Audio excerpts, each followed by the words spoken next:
es un tema bastante especial porque está en directa relación con la práctica clínica que nosotros vamos a realizar. No sé si se me escucha, ¿se está escuchando? Perfecto, bien. Ok, entonces es un tema bastante especial porque está en directa relación con el ejercicio clínico que nosotros ya como profesionales tenemos que tomar en cuenta, y en el caso de que para los futuros colegas también van a tener que tomar en cuenta. ¿Okay? Es un tema especial también por la razón de que la resistencia es un fenómeno muy natural en las personas. Eso es lo que vamos a tratar de construir, lo que significa este constructo, para encontrar cuáles son los límites en el ejercicio clínico, a qué nosotros llamamos resistencia y cuándo es una negación de la práctica misma. Nosotros tenemos que reconocerlo lógicamente, porque si no podemos incurrir en una falta al derecho del otro. ¿Okay? Y eso es muy importante tomarlo en cuenta. Bien, entonces para ello voy a compartir la pantalla. Sean bienvenidos todos el día de hoy. Bien. ¿Me avisan por favor si se ve lo que estoy compartiendo? Bien. ¿Se puede ver la diapositiva que acabo de compartir? Buen día, sí, licenciado, se ve.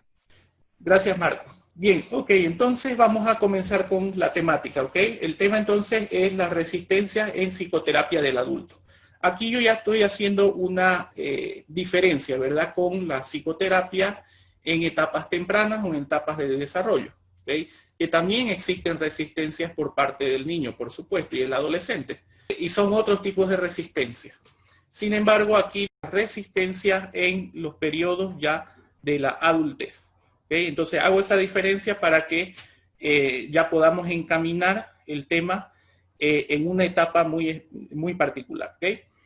Bien, entonces vamos a comenzar.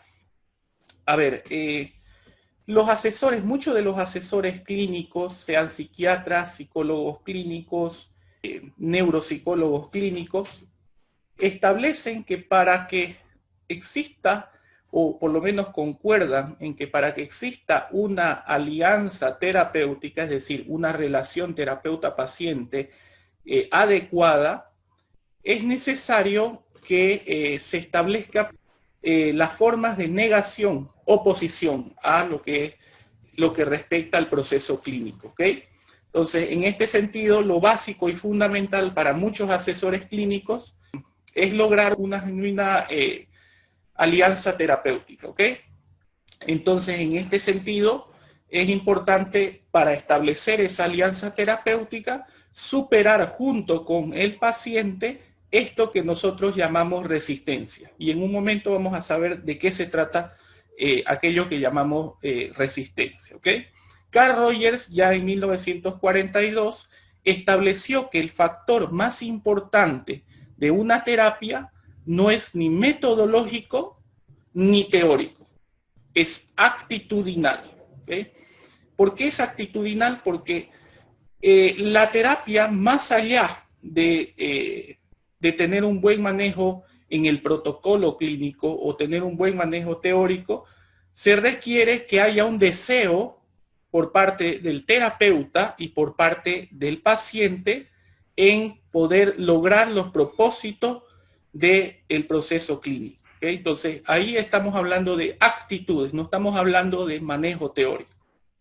Entonces, de pronto, el protocolo clínico en esta videoconferencia va a quedar de lado. Vamos a tratar de mencionar todo lo que se relacione con lo que consideramos actitudes. ¿Okay?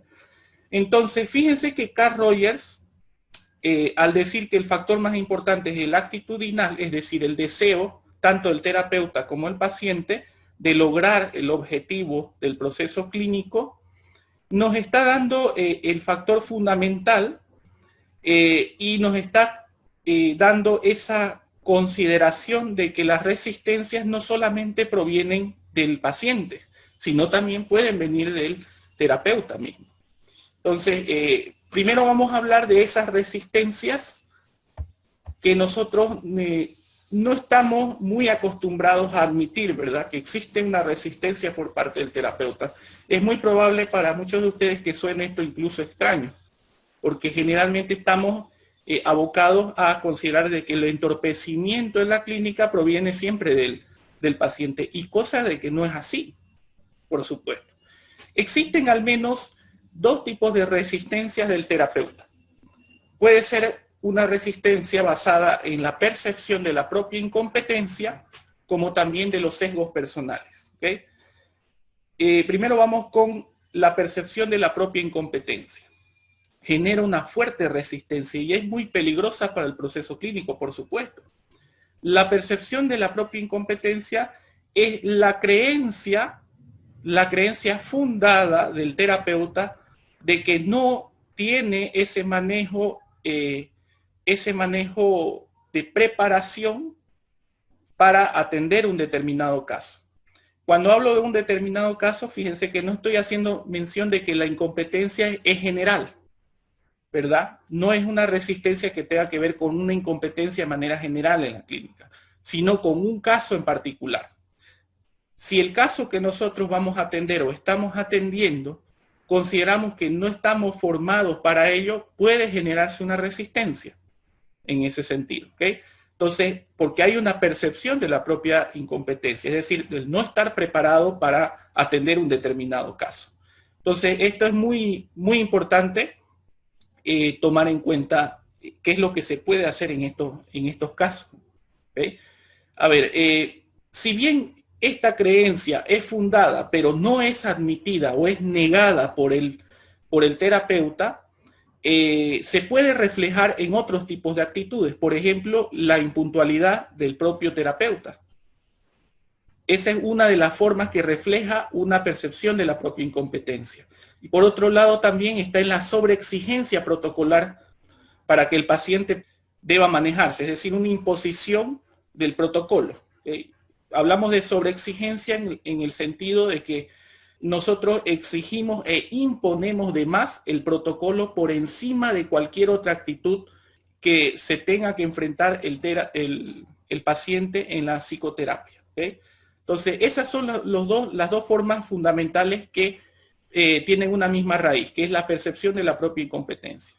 Es decir, la impuntualidad nos dice algo también, desde la posición del paciente indica algo la impuntualidad del terapeuta, por un lado. Y por otro lado, sobreexigirle al paciente también indica una propia incompetencia. ¿Por qué hago mención de esta sobreexigencia? Porque esta sobreexigencia del protocolo frente al paciente en realidad es un mecanismo de defensa que tiene el terapeuta. Es un mecanismo de defensa en el sentido de que, bueno, yo le sobreexijo esperando que el paciente sea el que desista, ¿verdad?, de la terapia. Entonces, voy a tratar de imponer un montón de normas, un montón de reglas con tal de que el primero que abandone la terapia sea el paciente, y así me separo de la responsabilidad de creer que yo soy el incompetente para atenderlo. No sé si se entiende hasta ahí. Estamos partiendo solamente uno de los factores de resistencia del terapeuta. ¿Ya? En este caso, no necesariamente en la videoconferencia va a haber un sector de preguntas. Pueden preguntarme las veces que ustedes consideren necesario y pueden interrumpir también la videoconferencia. De esa manera va a haber más interacción, ¿ok? A veces las preguntas, ustedes saben, aparecen en ese momento y después uno se olvida. Entonces, si aparece alguna pregunta, no duden de transmitírmela, ¿ok? ¿Hasta aquí alguna pregunta? Licen, una pregunta. Me costó un poco me está costando un poco entender el mecanismo de defensa porque se entrecortó un poquito lo que decía. Ah, ya, perfecto. Solo logré escuchar que decía de que las exigencias que da el terapeuta, ¿cómo influye? No logré entender muy bien. Ya, perfecto. Bien, este punto es importantísimo porque casi no lo abordamos en la carrera, ¿ok? La práctica clínica como que lo deja de lado. La resistencia en una maestría, por ejemplo, en psicología clínica, siempre está dirigido hacia las resistencias del paciente, no tanto el terapeuta. Por eso es que me parece que es muy necesario tomar en cuenta esto. ¿Okay? Bien, a ver, una de las formas en que se refleja la percepción de la propia incompetencia es la sobreexigencia que tiene el terapeuta hacia el paciente. ¿Okay? A ver, cuando yo digo que hay un mecanismo de defensa, es porque el terapeuta está tratando de evitar responsabilidad. Está esperando de que sea el paciente que abandone la terapia a partir de esa sobreexigencia protocolar.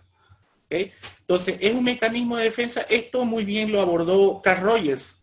Carl Rogers le llamaba obstaculización a esto. La obstaculización es ponerse piedras en el camino con tal de no, para evitar lograr o consensuar un propósito. Y alguien, me imagino que a Carl Rogers le habrán preguntado, pero ¿por qué una persona que se ha puesto una meta se pone piedras en el camino? Lógicamente para evitar que su autoestima baje. Es mejor siempre encontrar alguna responsabilidad en la situación que en nosotros, ¿verdad? Es mucho más conveniente siempre para nosotros. Decir, no fue el fracaso de no lograr mi objetivo, no provino de mí y de mi propia competencia. Proviene de la situación y el entorpecimiento de la misma situación, siendo de que las condicionantes de la situación la hemos puesto nosotros con tal de no alcanzar ese objetivo. No sé si se entiende eso. Cuando yo hablo entonces de que el sujeto exige mucho al paciente, estamos viendo que hay una obstaculización ahí, porque lo exige con tal de que sea el sujeto o el paciente quien abandone la terapia, a partir de esa sobreexigencia. Fíjense que ahí está encubriendo, el terapeuta está encubriendo una incompetencia, por no decir, yo no soy el más indicado para poder atenderte, mejor te voy a derivar a otro lado. Entonces lo que voy a hacer es llegar impuntual a la terapia con tal de que sea el paciente el que abandone la terapia, o también sea sobreexigiéndole cosas, con tal de que el paciente no pueda responder a ese protocolo tan exigente del terapeuta. ¿Okay? Estos son los encubrimientos básicos que hay. Nosotros no estamos obligados a atender todos los casos, por supuesto. No estamos obligados a hacerlo. Pero tenemos una responsabilidad en múltiples sentidos. Por ejemplo, si no tenemos la competencia para poder establecer una alianza terapéutica o poder tratar a un paciente, lo lógico es ayudarlo de otra manera, derivando con la persona que sí pueda hacerlo. ¿Se entiende, verdad? No es necesario que todos los pacientes que vengan a nuestro consultorio nosotros tengamos que ayudarlo, sí o sí. La ayuda puede venir o bien tratándolo al paciente o bien derivándolo con otra persona. ¿Okay? Entonces, si nosotros sabemos que no somos competentes para atender un caso, pero negamos que somos incompetentes, entonces podemos incurrir en la impuntualidad o podemos incurrir también, por otro lado, en la sobreexigencia del terapeuta hacia el paciente. ¿Okay? ¿Se entiende eso, verdad? Perfecto. Bien, entonces, por otro lado, también hay otra resistencia muy peligrosa, que son las resistencias personales, que provienen de las preferencias por determinados tipos de pacientes y el disgusto por otros tipos de pacientes. A eso le llamamos sesgos personales. El terapeuta no es un ser especial. El terapeuta es un ser humano. Y como todo ser humano tiene preferencias por algunos tipos de personas. Y tiene disgustos por otros tipos de personas. ¿Okay? Entonces, estos prototipos de disgusto o rechazo de determinadas personas puede generar ese tipo de sesgos. Nosotros llamamos sesgos personales a esto, porque están basados en un disgusto o rechazo frente a una característica particular del paciente. Puede ser una característica racial, por ejemplo, que nosotros nos disguste encontrar esa característica racial en un paciente. Entonces ya va a generar algún tipo de resistencia que va a provenir del terapeuta y por los sesgos personales que tiene el terapeuta. Pero no solamente eso. Puede ser un sesgo basado en una característica social o cultural. Social, por ejemplo, en el caso de que a mí no me gusten atender extrovertidos. A mí más me gustan introvertidos. Si yo hago esa preferencia por uno y siento un disgusto por otro, lógicamente me va a llevar a un sesgo o una resistencia a partir de esa característica que yo encontré. ¿Ok? Esto también es importante tomarlo en cuenta. ¿Qué es lo que se puede hacer para evitar este tipo de sesgos personales? Tomar terapia, empezar a consumir nuestro propio producto, por supuesto. Superar esos disgustos que yo siento por determinadas personas. Eso es lo que humanamente tendríamos que hacer. No podemos atender una clínica en la medida que nosotros continuamos con ese tipo de sesgos personales. La idea fundamental es que la persona que asista a nuestro consultorio, de alguna manera nosotros tenemos que proporcionarle una ayuda. Entonces, no se va a poder proporcionar una ayuda legítima o genuina si nosotros continuamos resistiéndonos porque hemos encontrado una característica que no nos gusta en el paciente. ¿Se dan cuenta, verdad? Entonces, en este sentido, nosotros no podemos hacer esas diferencias. Por cuestiones legales incluso no podemos hacer esa diferencia. Y por cuestiones éticas tampoco. La idea fundamental es que la persona que vaya al consultorio es porque tiene alguna forma de sufrimiento. Por tanto, eso sería la razón suficiente para que nosotros podamos comenzar la práctica clínica con él. ¿Ok? Bien, ¿alguna pregunta hasta aquí?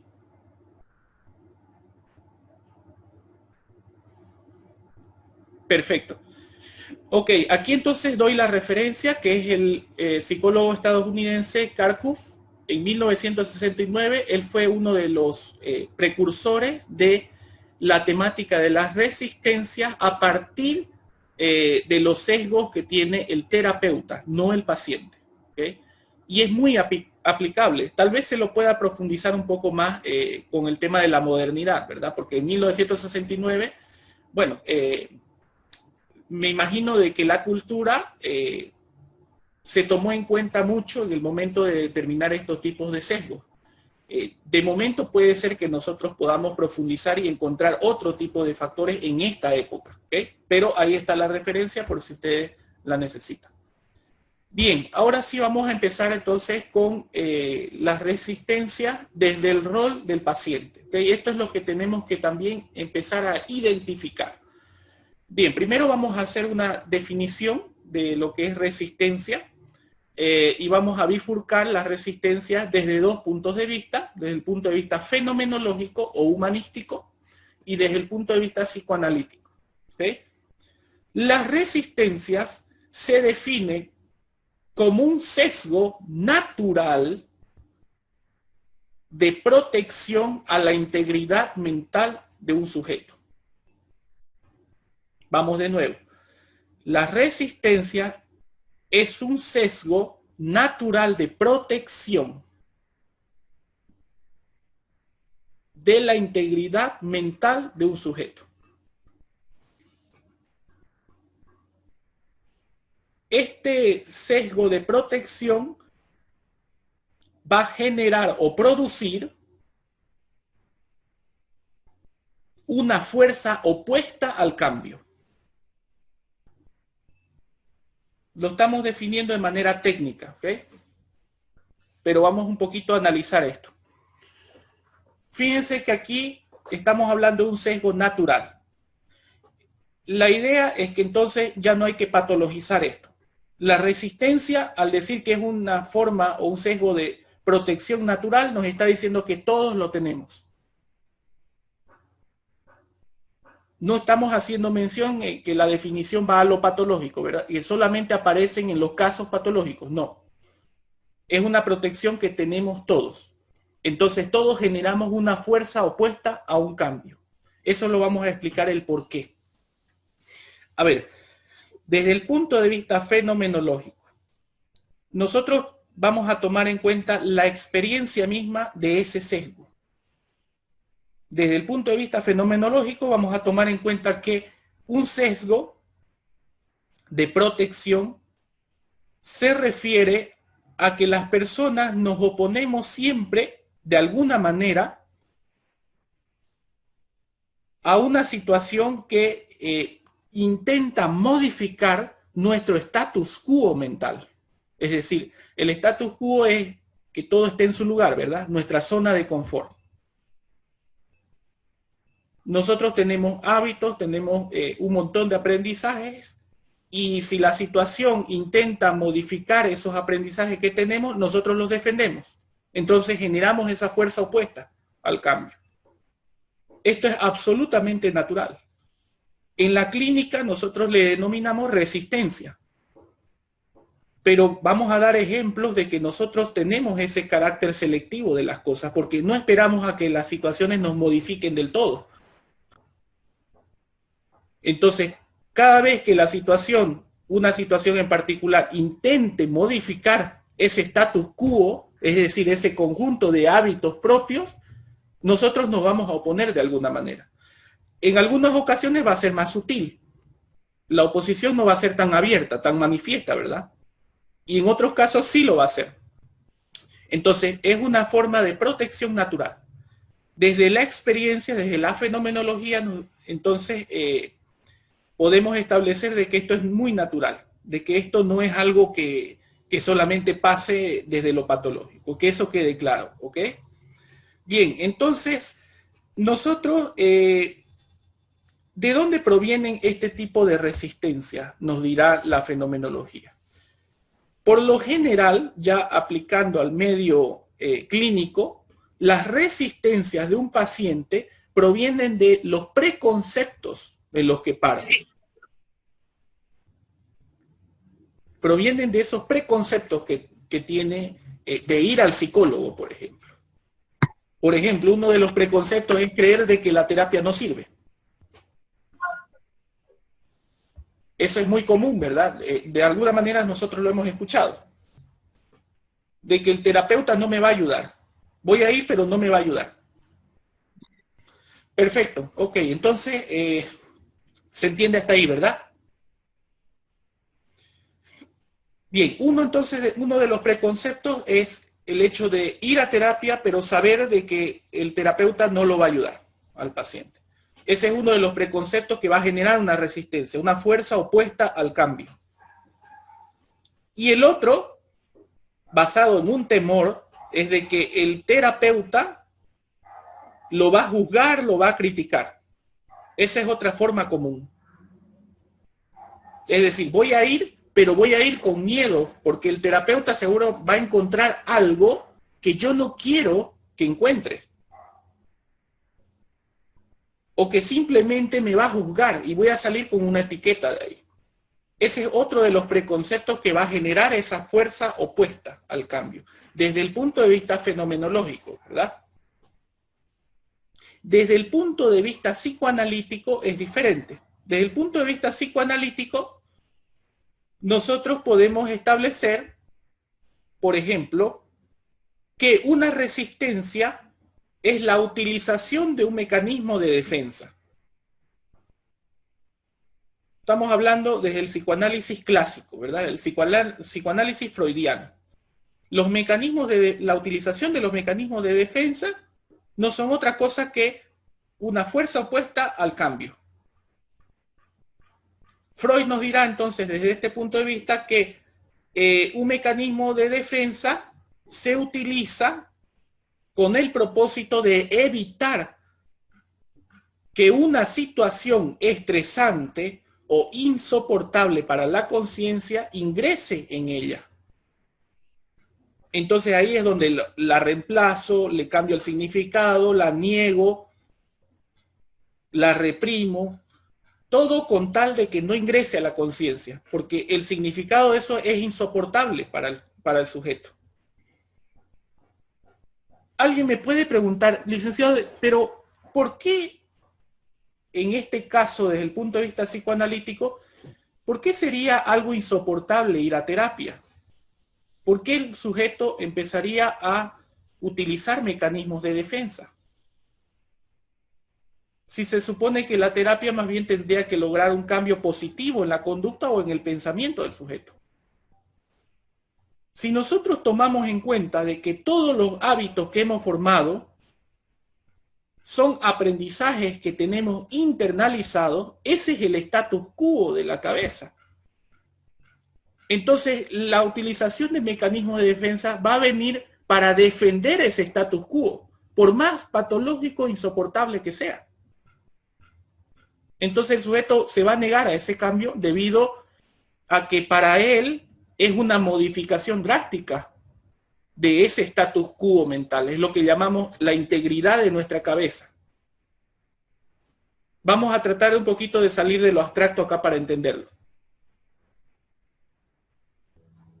Si nosotros, por ejemplo, tomamos nuestro café todas las mañanas antes de salir a la universidad o antes de hacer nuestras actividades, y nosotros lo tomamos ese café en una taza amarilla que es exclusivamente de nosotros, incluso está con nuestro nombre, y de repente alguien viene y nos dice, bueno, ya no vas a tomar en esa taza porque esa taza es mía, vas a tomar ahora en otra taza.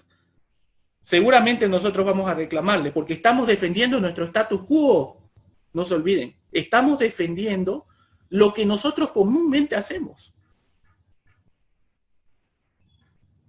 Y ahí ya la utilización de mecanismos de defensa va a venir. Puede venir una agresión con tal de que no se modifique ese status quo, puede venir una negación o una represión, como que esto no hubiese pasado. Se dan cuenta, ¿verdad? Entonces nosotros en determinadas conductas, las más cotidianas, también defendemos de alguna manera y utilizamos mecanismos de defensa desde el punto de vista psicoanalítico para ello. ¿Okay? ¿Hasta aquí alguna pregunta? Perfecto, bien. Ok, vamos entonces con los niveles de intensidad de la resistencia. Aquí de la misma manera vamos a hacer una diferencia con esto, ¿ok? Nosotros mal llamamos en la clínica como pacientes reacios, pacientes difíciles, pacientes imposibles, a aquellos sujetos que tienen fuertes resistencias, que tienen el máximo nivel de resistencia. ¿Por qué nosotros mal llamamos? Porque tenemos que encontrar la naturaleza de esto, ¿okay? Entonces, desde mi punto de vista, no está bien decirle paciente reacio a la persona que muestra un nivel mayor de resistencia.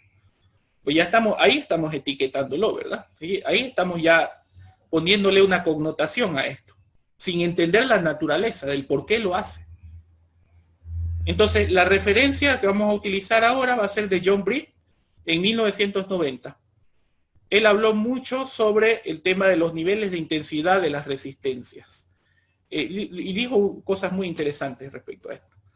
A ver, en este caso entonces, los pacientes reacios, que mal los llamamos, van a ser esos sujetos que tienen mayores niveles de resistencia.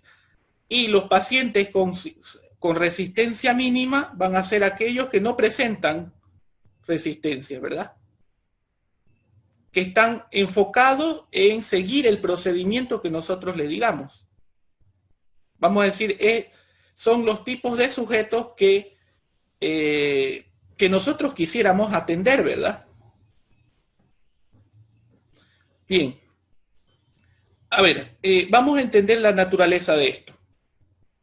Por un lado, existen dos tipos de sintomatología que nosotros podemos atender de una forma muy general, estoy hablando. Dos tipos de sintomatología que nosotros podemos atender dentro del tratamiento psicoterapéutico. Por un lado está la sintomatología egosintónica y por otro lado la egodistónica. Entonces, la sintomatología egosintónica es toda la sintomatología o malestar que tiene relación con alguna forma de placer. Es decir, no deja de ser síntoma, pero esos síntomas le generan en el sujeto alguna forma de placer, alguna forma de afectos positivos o agradables. Por otro lado, tenemos la sintomatología egodistónica. es aquella sintomatología que está asociada a un displacer o a una afectividad negativa o desagradable. Es decir, que los síntomas en el sujeto le generan un tipo de afectividad desagradable, algún tipo de sufrimiento o dolor directo. Yo pregunto, ¿qué tipo de sujeto, con qué sintomatología el sujeto es más proclive a ir a la clínica? ¿El de sintomatología egosintónica o egodistónica?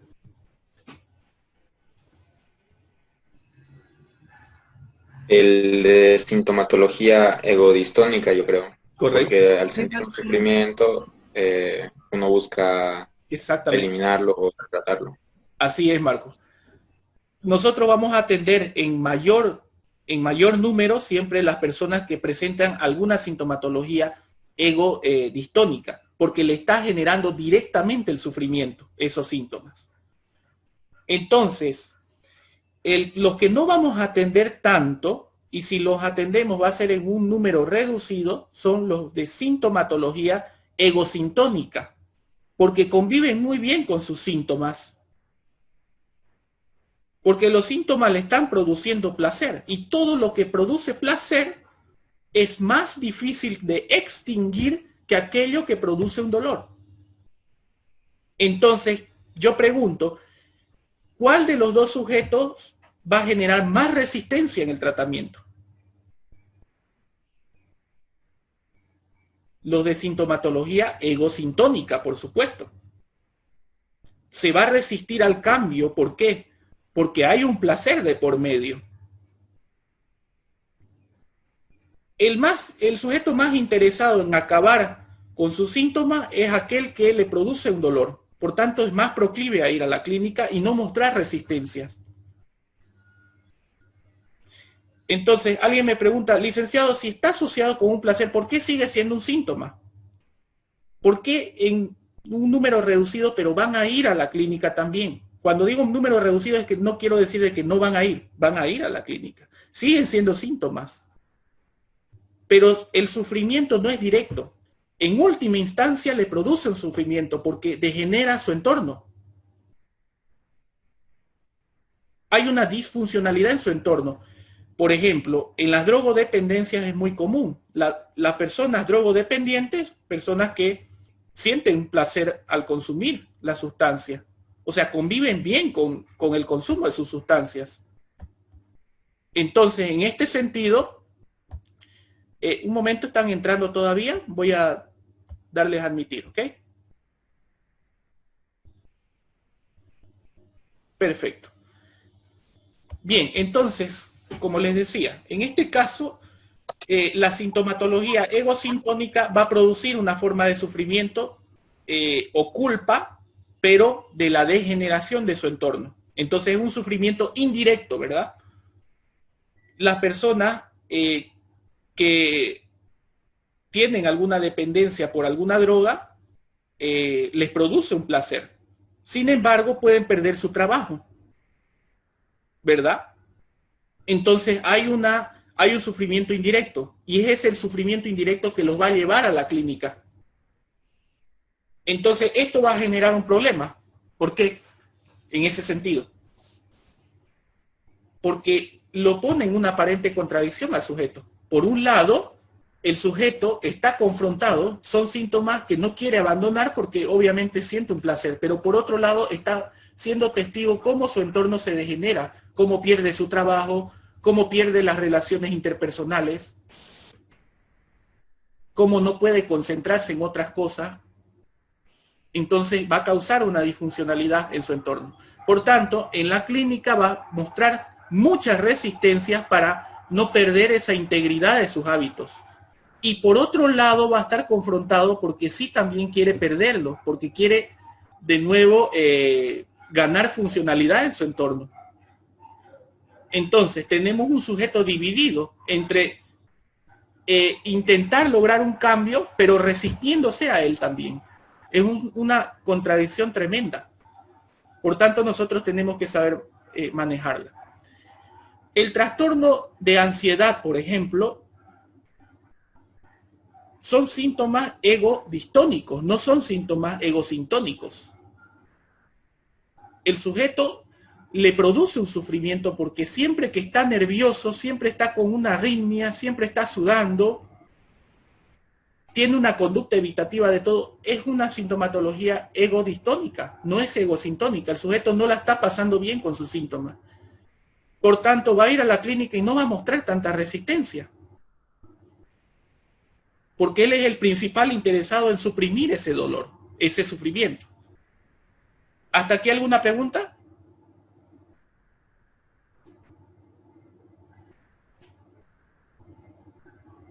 Perfecto, bien. Entonces vamos con... ¿De qué depende la intensidad de las resistencias? Pues depende del tipo de sintomatología. Depende de lo que está protegiendo el sujeto. De eso va a depender. Si está protegiendo un placer, por supuesto que va a generar más resistencia. Entonces nosotros tenemos que estar con las orejas bien paradas en el momento de ejercer la clínica.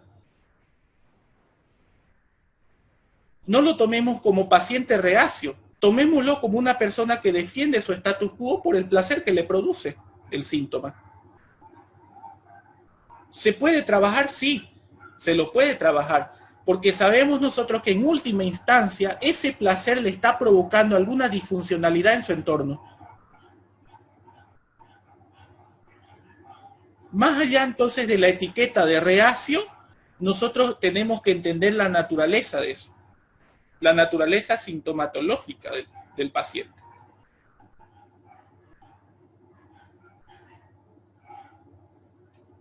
Bien, ¿cómo es posible analizar las resistencias en psicoterapia?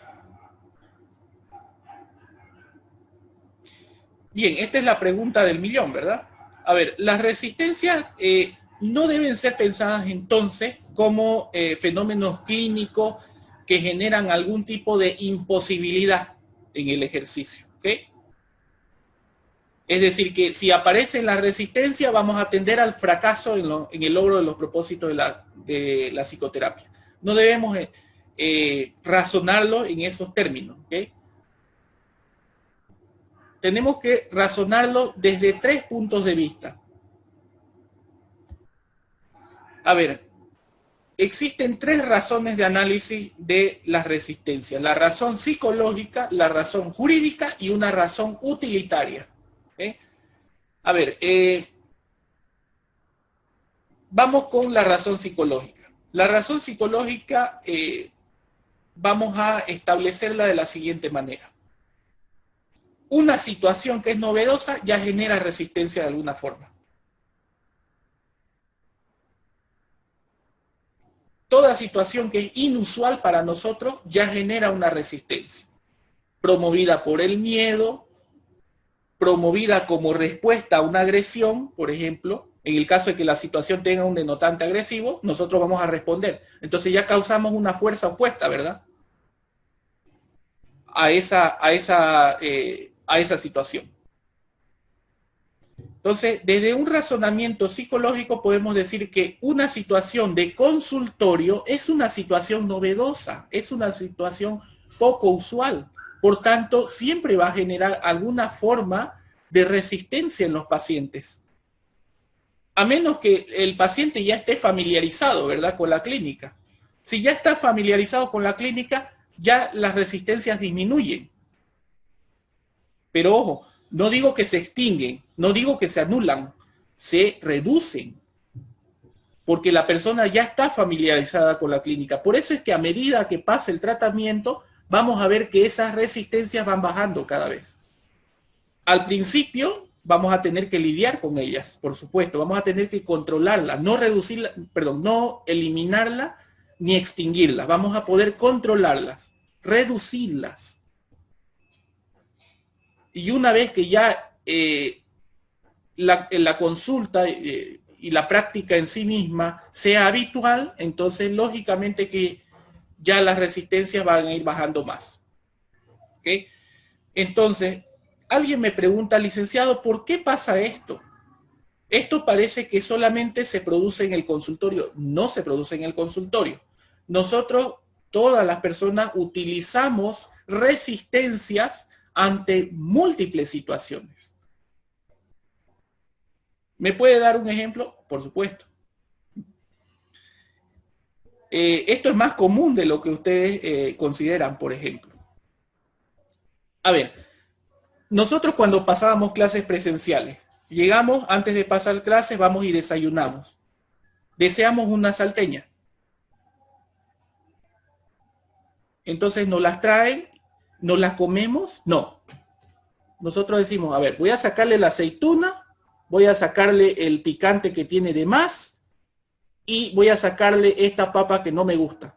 Y nos la comemos. Entonces, yo pregunto, ¿nosotros nos tragamos todo como nos los dan? No. Tenemos un carácter selectivo. Esa es una oposición a la situación. Si no generaríamos resistencia en una situación tan común y tan cotidiana, entonces nosotros lo que nos traigan nos lo comeríamos. Y esto pasa porque nosotros no somos seres del sí y del no. Somos seres del depende.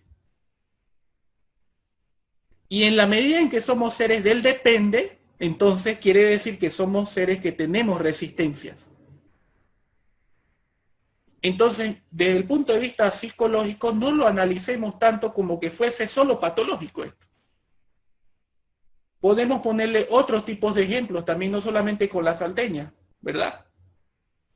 Y en la medida que no nos tragamos todo el cuento, entonces quiere decir de que nosotros tenemos alguna resistencia. ¿Alguna pregunta hasta aquí?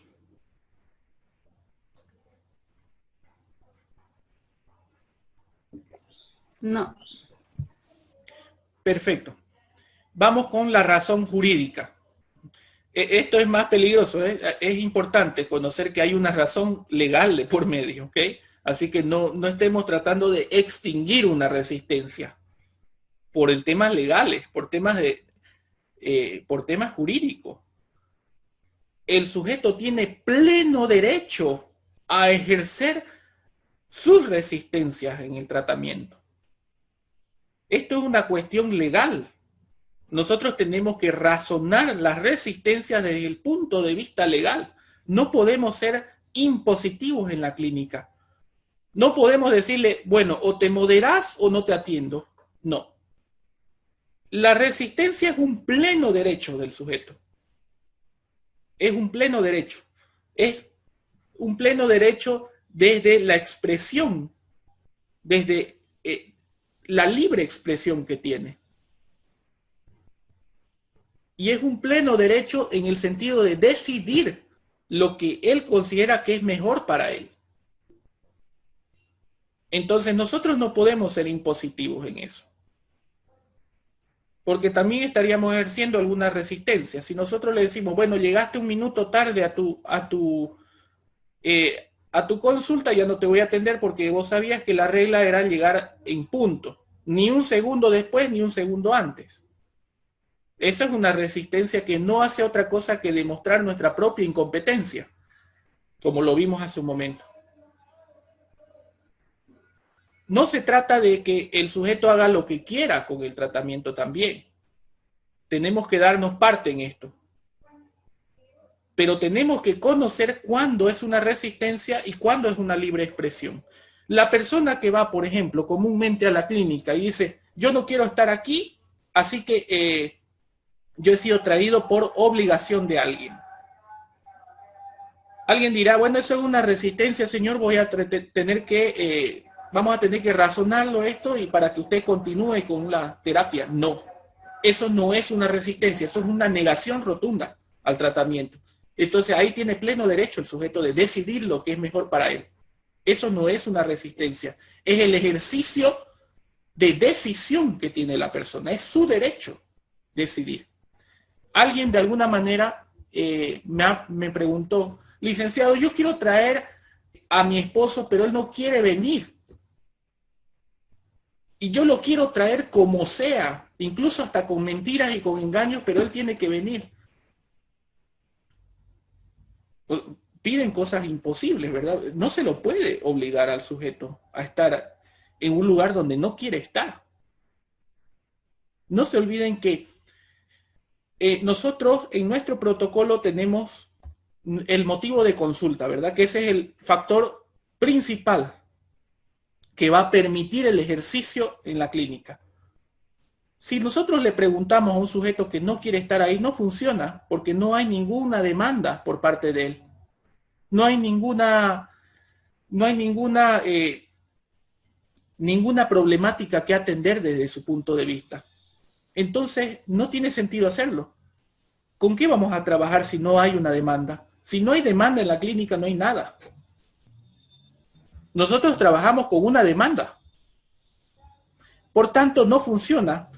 El sujeto va obligado a la clínica e inmediatamente les va a decir, no quiero estar aquí, punto. No quiero hablar, no quiero decir nada. Eso no es una resistencia, eso es una plena decisión del sujeto. Entonces, quiere decir de que no hay nada que trabajar ahí, no hay ninguna alianza que formar. La resistencia, jóvenes, se produce solamente y se identifica solamente cuando es un sujeto que viene a consulta y parte de ese sujeto quiere cambiar y parte no. Eso es una resistencia legítima. Con eso sí podemos trabajar nosotros. Porque el sujeto está dividido entre que la importancia de estar ahí, pero por otro lado la negación de responder mucho las preguntas. Eso es una genuina resistencia del sujeto. Con una resistencia nosotros podemos trabajar, pero con el ejercicio pleno de su derecho no. ¿Okay? Entonces no hay que pedir cosas imposibles en ese sentido. Cosas imposibles en el sentido de pedir cosas imposibles en el sentido, perdón, estoy admitiendo todavía. Pedir cosas imposibles como preguntas que en algún momento algunas personas me realizan. ¿Cómo le hago para traerlo acá? No se puede. Legalmente no podemos, porque la persona nos puede demandar. ¿Se dan cuenta, verdad? Fácilmente nos puede demandar la persona si nosotros lo atamos y lo llevamos a consulta. No va a funcionar la clínica y también vamos a ganarnos una bonita demanda por parte del sujeto. Porque nosotros lo hemos secuestrado. Eso es un secuestro, no es una resistencia, ¿ok? Estoy tratando de llevar al absurdo esto, pero con el ánimo de que ustedes sepan a qué llamamos resistencia y cuándo es la negación como producto del ejercicio pleno del derecho, de decisión del sujeto. ¿Se entiende hasta aquí? Perfecto. Hay otra razón más, que es una razón... Tengo una pregunta. Sí, adelante, Marco. No te estoy escuchando. Bueno, en el caso, por ejemplo, ¿Ya? de los adolescentes, cuando los padres los llevan a terapia y ellos propiamente no quieren ir, no tienen el deseo de ir, ¿qué se hace en esos casos? ¿Se los atiende porque es la demanda del padre o se lo toma como el ejercicio de su derecho de no hablar? Ya, a ver, desde el punto de vista legal vamos a hablar, ¿ok? ¿Qué es lo que puede y no puede hacer el padre? En este caso, el padre tiene la potestad, porque es el apoderado. Por tanto, tiene legalmente, estamos hablando desde el punto de vista legal, ¿ok? Legalmente tiene derecho el padre sobre el hijo. Entonces sí puede imponerle un tratamiento. Sí puede decirle, yo como padre obligo a mi hijo a que tome tratamiento. ¿Ok? Desde el punto de vista legal sí se puede. Hago mención porque no es el único punto de vista que vamos a ver, ¿verdad? Yo pregunto, desde el punto de vista psicológico, ¿funciona? Va a generar un montón de resistencia. El adolescente va a generar resistencia. Nosotros, pero legalmente sí tiene derecho el padre. Legalmente. Ahora, si cuestionamos la norma legal sí, bueno, la podemos cuestionar, podemos decir, pero es un ser humano, el adolescente también, ya casi es un joven, entonces no debería tener. Esa es una connotación diferente. Sin embargo, en este sentido tiene pleno derecho y no interpone el derecho de decir, de exigir al hijo de que vaya a tratamiento, no contradice con otros derechos que tiene un adolescente. Por ejemplo, el derecho a no ser maltratado. ¿Verdad? Porque tiene, si la imposición del padre contradice otros derechos fundamentales de un ser humano con los que nace, entonces lógicamente ahí ya incurre el padre en una problemática legal, porque el padre no tiene ningún derecho de maltratar al hijo, ¿verdad? El hijo tiene toda la potestad de ir a demandar al padre, porque está por ejercer su derecho el padre, está incurriendo en violar un derecho del niño, o en el caso del adolescente, de un adolescente. ¿Se entiende, verdad? Entonces tiene una limitante, pero en cuestión de terapia no hay ninguna limitante. El padre puede decirle, esto es lo que mejor te conviene a vos, y vos vas a ir. Desde el punto de vista legal, por supuesto que se puede. Ahora, por eso es que es tan cuestionado el trastorno desafiante, ¿verdad? Porque desde el punto de vista legal, la sintomatología no queda clara desde el punto de vista legal. Por ejemplo, el trastorno desafiante es decirle no al padre. ¿Y qué pasa si el padre es un abusador sexual? El que tiene el trastorno es el niño, porque le dijo que no quiere ser violado. ¿Se dan cuenta, verdad? O sea, hay una contradicción tremenda ahí. Entonces, eso hay que agarrarlo con pinzas, el trastorno desafiante del niño. Y está todavía en debate eso, porque hay una contradicción con la parte legal. Si el niño considera desde su subjetividad que la práctica en la que ejerce su padre no es adecuada para él, por supuesto que el niño puede ir a denunciar. Y el padre puede también anteponer de que el niño tiene un trastorno desafiante. Se dan cuenta, ¿verdad? Estamos llevando a ese extremo para darnos cuenta los derechos que tiene un adolescente y los derechos que tiene también un padre como apoderado de su hijo. Entonces, sin embargo, el tema del tratamiento es lo mismo que pasa con el tema educativo. El adolescente, si estuviera en sus manos, ¿iría al colegio? No. Iría un día de la semana que no esté ahí tirado de vago, bueno, voy a ir a ver a mis amigos, ¿verdad? Pero no todos los días de 8 de la mañana a 12 del mediodía. No lo haría. Entonces, ¿qué quiere decir esto? De que eso es impositivo. La ley lo obliga al padre a que el padre pague por su educación. Entonces, quiere decir de que en el tema del tratamiento, si hay una fuerte, por ejemplo, un fuerte aval por parte del sistema educativo de que el niño esté en riesgo de consumir drogas, por ejemplo, puede ir a tratamiento, por supuesto. La ley le impone, el padre tiene toda la potestad de poder hacerlo. Pero desde el punto de vista psicológico no es lo ideal, sabemos como psicólogos, ¿verdad? Que va a generar un montón de resistencia, ya vamos a ver qué tipo de resistencia existen, que nos va a ser complicado atender, ¿ok? Pero no se olviden que la resistencia es algo que se puede superar.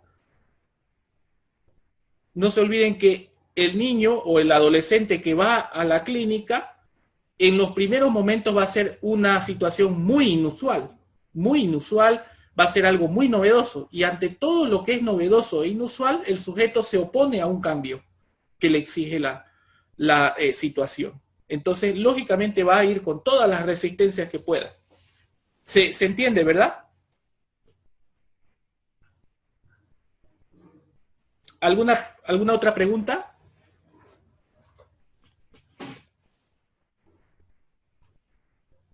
Perfecto, bien. Vamos con la razón utilitaria. Este tipo de razón o este tipo de análisis, vamos a decir, es el más egoísta de los tres. ¿Okay? Nosotros tenemos que dejar que fluya la resistencia porque nos ofrece una rica información sobre la condición mental del sujeto.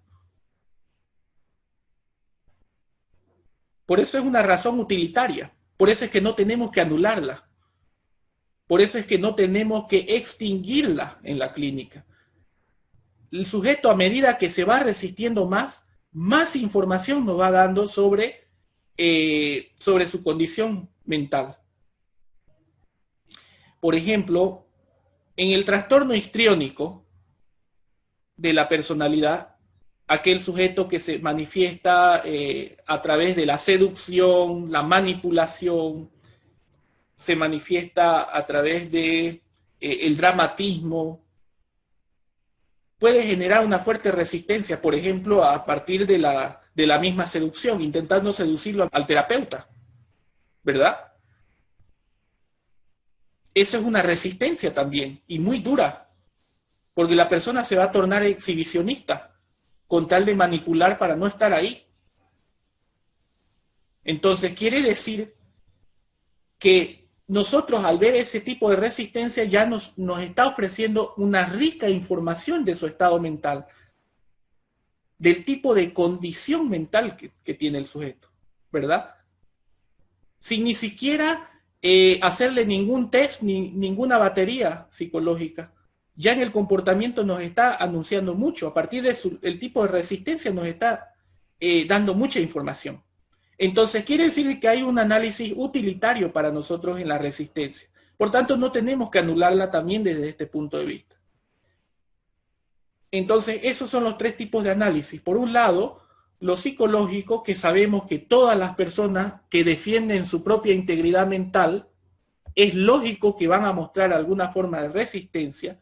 Desde la razón jurídica, tiene pleno derecho a negarse, tiene pleno derecho a evocar el comportamiento que evoque. Y desde la razón utilitaria es necesario que lo haga porque sacamos mucha información de eso. ¿Se entiende, verdad?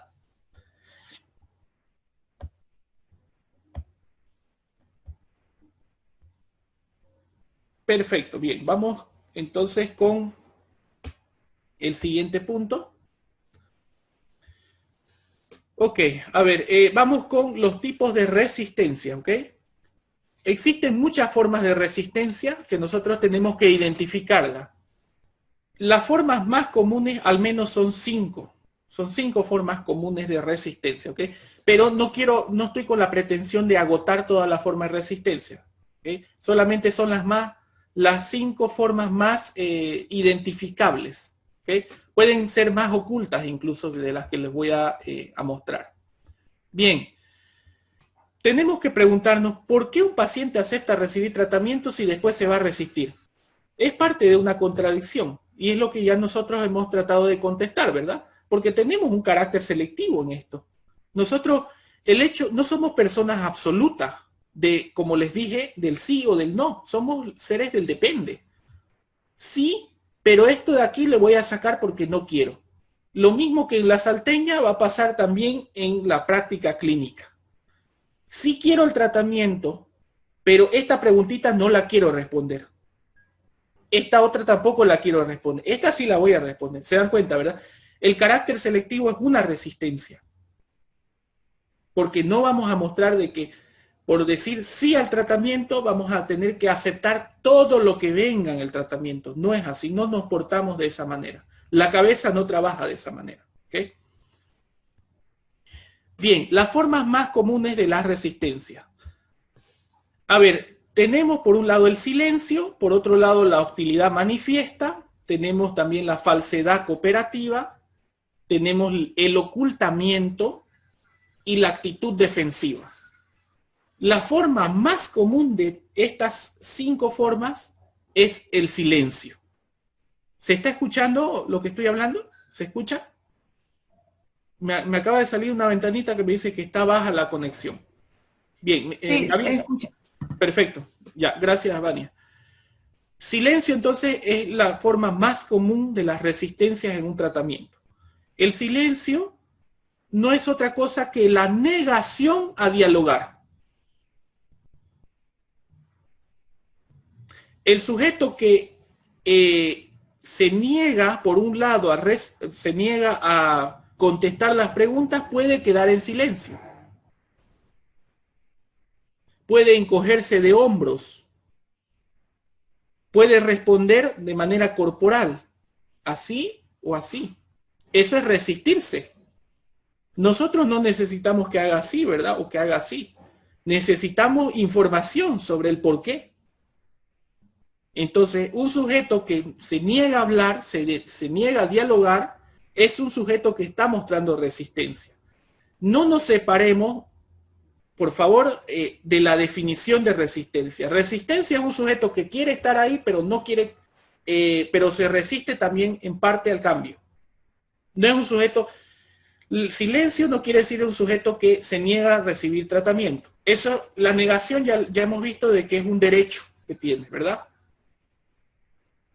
Sin embargo, la persona que esté ahí, que quiera recibir tratamiento, puede ser que no quiera contestar las preguntas. Así de contradictorios somos. Y eso es una genuina resistencia. Es decir, por ejemplo, ¿me podés decir cómo fue tu infancia? Eso es una resistencia. No nos está dando la información que nosotros necesitamos. El silencio es una forma bastante acobardante, por ejemplo, en la clínica. Así que tenemos que tener mucha paciencia con eso. ¿Okay? El sujeto se niega, pero en el momento que ya empieza a familiarizarse con el proceso, ya empieza a hablar. Ya entonces hay que tener un poco de paciencia para eso. Otra de las formas es la hostilidad manifiesta. También se la denomina como hostilidad abierta del sujeto. Yo no quería venir, me dijeron que venga, pero yo no quiero estar aquí. A ver, dígame su nombre. Bueno, mi nombre es esto. ¿Usted considera que tiene un problema? Sí, tengo un problema, pero no quiero estar aquí. ¿Se dan cuenta? Hay una contradicción. Eso es una resistencia. Él está ahí, pero argumenta que no quiere estar, pero nos va dando información. Quiere decir que está entrando en contradicción. Por un lado quiere estar ahí, pero por otro lado se resiste. Entonces, podemos encontrar algunas afirmaciones que nos van a resultar bastante molestas a nosotros. Por ejemplo, que es parte de una hostilidad manifiesta. Por ejemplo, esto no me va a ayudar en nada. No sé por qué me lo pregunta, porque no me va a ayudar en nada. Esas afirmaciones son una hostilidad. Están intentando decir algo al paciente, al terapeuta. Es una forma sutil de ser agresivo. No lo veo a usted que me pueda ayudar con el problema. Lo veo muy joven o lo veo muy anciano. No creo que me va a poder ayudar. Esa es una hostilidad manifiesta. ¿Okay? Esas son formas de resistencia al tratamiento. Por eso les digo, tratar y estudiar las resistencias es acobardante. No es algo tan bonito, pero de todas maneras, si nosotros la entendemos su naturaleza, vamos a poder lidiar con ello cuando sea el momento. ¿Okay? Otra de las formas es la excesiva sumisión. La excesiva sumisión de los pacientes, no crean de que hemos encontrado el paciente ideal. De que sí, licenciadito, voy a hacer lo que usted me dice, es excelente en lo que hace. Ese tipo de cosas, de afirmaciones y de halagos en exceso muestran en realidad posiblemente una resistencia. O sea que no se crean el cuento. A eso voy. No se crean el cuento de que son los mejores y que lo idealicen tan rápido. Un paciente que no los conoce, pero los idealiza pronto, lo llena de halagos. Puede demostrar una resistencia de esa manera. A ver, entendamos un poco la naturaleza de esto. Irse al extremo de idealizar a un terapeuta que no conoce, llenarlo de halagos, en realidad puede estar enmascarando una desilusión del paciente. Una desilusión y una desesperanza por lograr su recuperación. Y en la vergüenza que implica demostrarle eso al terapeuta, lo llena de halagos. Entonces está enmascarando, es decir, usted es el mejor, usted es el tipo de la película, así que yo me voy a mejorar con usted. Ese tipo de halagos está demostrando en realidad, o está enmascarando, mejor dicho, una desilusión que tiene realmente el paciente. Prefiere llenar de halagos al terapeuta que demostrarle esa desilusión, porque le da mucha vergüenza. Entonces se va al otro lado, al lado opuesto se va. ¿Por qué? Alguien me puede preguntar, licenciado, pero ¿por qué se va al otro extremo? ¿Por qué no queda serio solamente? Porque el sujeto se tiene que ir al otro extremo para que el terapeuta ni siquiera desconfíe de su desilusión. Entonces se va al otro lado. ¿Se dan cuenta, verdad, el razonamiento ahí? Si queda en el medio, el paciente puede razonar de que si yo me quedo en el medio, puede ser que en algún momento descubra mi desilusión. Entonces prefiero demostrarle al otro lado. Llenarlo de halagos es demostrar lo opuesto. Entonces, así no va a sospechar que en realidad no quiero estar aquí. Esa es una forma de razonamiento que tiene el paciente, que demuestra una excesiva sumisión. Entonces, con los halagos, cuidado, no se engrandezcan así nomás, con alguien que no conocen. De pronto, no todos los halagos son negativos. Pero las personas que halagan son las personas que ya lo han conocido a ustedes. Entonces, esos halagos sí son reales. Pero las personas que lo llenan de adulos, sin ni siquiera conocerlos, ahí está la desconfianza. Ahí es donde nosotros tenemos que desconfiar, porque no es genuino, no nos conoce. No sabe si somos buenos o malos, porque asume que somos buenos. ¿Verdad? Ahí tenemos que desconfiar entonces. Bien. Entonces, esa forma de fingir y sobreestimar al terapeuta es una excesiva sumisión. Por tanto, es una resistencia. Licenciado, me pueden preguntar nuevamente. Pero esto no es bueno, de que el sujeto lo llene de halagos a uno porque va a seguir el tratamiento. No. Donde nos damos cuenta que en realidad la excesiva sumisión es una resistencia, esa sobreestimación al terapeuta es una resistencia, es que nos damos cuenta también de que estos pacientes no logran ningún propósito en la clínica. Entonces no condice con decir que somos buenos, pero en realidad no logran ningún propósito. Quiere decir entonces que no lo está tomando en cuenta realmente el procedimiento. Son los sujetos que tienen un escaso avance en la clínica. Si realmente los adulos con el terapeuta fueran reales, entonces serían, desde ese discurso, serían los pacientes que logren más rápido los cometidos de la terapia, porque están completamente involucrados desde su discurso. Pero resulta de que son los que menos avance tienen en la terapia. Entonces quiere decir de que los halagos solamente están enmascarando algo. No sé si se entiende hasta ahí. ¿Se entiende? Sí, le hice una pregunta. A pesar de que exista esta forma de que el paciente llegue a fingir, ¿él sigue asistiendo a terapia? A pesar de que crea o considere de que el terapeuta no lo va a ayudar. Sí. Tanto desde mi experiencia como desde lo teórico, sí, por supuesto que sí. No se olviden que la resistencia es un sujeto dividido. Quiero lograr el cambio, pero me voy a resistir a él. Entonces, ese quiero hace de que el sujeto siga yendo a la terapia. Pero empiece a demostrar esa desilusión también, por otro lado. Esa es la parte de la resistencia, la parte que dice, no cambies, ¿verdad? Por un lado, va y asiste, quiere decir que hay una esperanza de cambio. Y por otro, dice, no, me voy a resistir a esto también. Entonces, si el sujeto no va directamente a terapia más, ya no es una resistencia. Ya es una decisión de no estar ahí. Porque no hay la parte que sí quiere cambio, ¿verdad? Hay la parte de que lo necesito. Entonces ya no lo podemos tomar una resistencia. Y en la medida que nosotros digamos, no, esto no es resistencia, entonces seguimos insistiendo en que vaya, ya estamos incurriendo en un posible delito. Porque tiene completo derecho en que el sujeto sentirse en pleno ejercicio de su decisión. Y si nosotros insistimos, entonces estamos acosando. ¿Ok?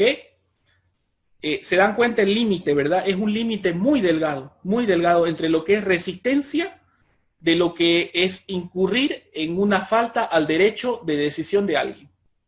¿Ok? Es una línea muy delgada. ¿Alguna otra pregunta?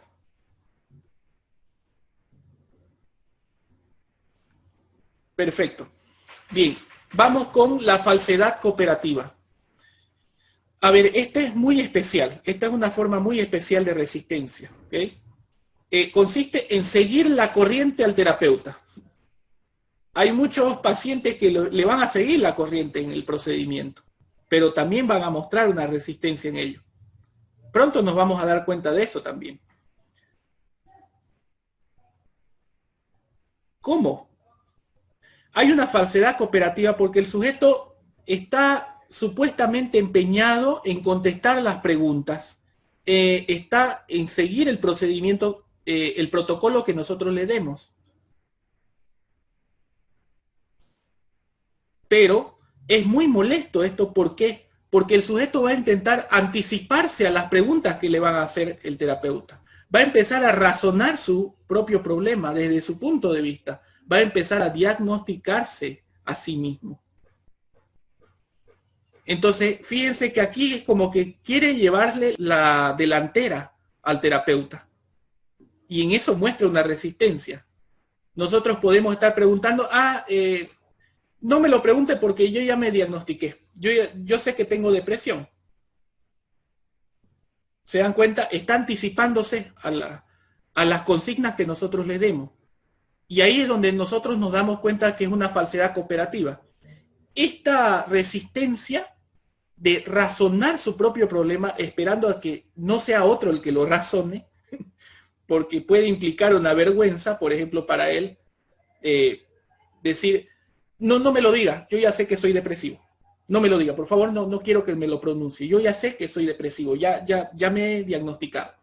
Esa es una forma de resistencia. Esa es una anticipación. La población que utiliza generalmente este tipo de resistencia son poblaciones de la clase alta, las que tienen un mayor nivel de educación. Tienen una verba mucho más fluida.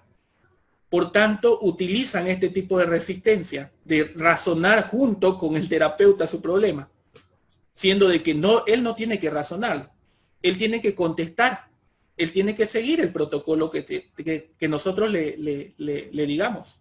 Entonces, él tiene que abocarse a responder las preguntas. El trabajo de nosotros es develar lo que hay detrás de esas respuestas que nos dé. No es que él lo razone. Entonces, esto se hace por múltiples razones. Primero, porque hay una vergüenza de expresar por parte del paciente, una vergüenza de que otro averigüe algo. Entonces, él quiere anticiparse a ese razonamiento. Prefiero que sea yo el que lo diga y no usted. ¿Se dan cuenta, verdad? Resistencia no quiere decir de que el sujeto, no estoy diciendo nuevamente de que el sujeto está ahí para amargarles la existencia a ustedes. No estoy diciendo eso. Nosotros somos, los seres humanos somos seres de puras contradicciones. Todo el tiempo nos contradecimos. Nos gusta algo un día, al otro día ya no nos gusta, al otro día nos gusta y al rato no nos gusta, de ahí lo dejamos y de ahí lo extrañamos otra vez para que vuelva. Así somos. Estamos cargados de contradicciones. Entonces, nos resulta extraño desde ese punto de vista encontrarnos este tipo de pesares, ¿verdad? En la clínica. No estamos avanzando el protocolo acá, estamos avanzando simplemente este factor de resistencia que indican contradicciones en los sujetos. Quiero, pero no quiero la terapia. Quiero ir, pero hay algunas preguntas que no me va a gustar, entonces me resisto. Y es algo en lo que nosotros tenemos que estar entrenados para identificarlo y para trabajarlo también. No solamente para identificarlo, porque si lo identificamos y y no lo trabajamos junto con el paciente, bueno, vamos a creer que solamente nos está jorobando aquí la existencia el paciente. Porque no estamos entendiendo eso ni lo vamos a trabajar. Entonces, simplemente nos acobardamos de todo lo que haga, todo lo que nos diga, o de lo que no nos quiera decir.